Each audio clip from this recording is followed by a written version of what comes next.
बीते शुक्रवार को इजराइल ने ईरान के कई ठिकानों पर हमले किए। इनमें कई परमाणु ठिकाने भी शामिल थे। इससे पश्चिमी एशिया में संघर्ष का एक और मोर्चा खुल गया। इजराइल हमले के बाद ईरान ने भी शनिवार को पलटवार किया और इजराइल पर सैकड़ों मिसाइल से हमला बोला। हमले के बाद इजराइल में भी नुकसान हुआ, कई लोग घायल हुए।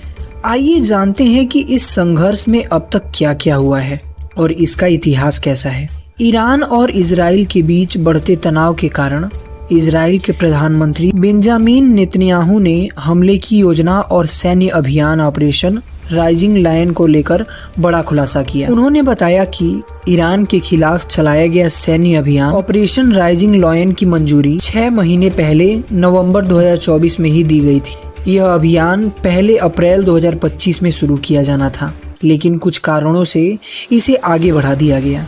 आइए जानते हैं इसके बारे में विस्तार से।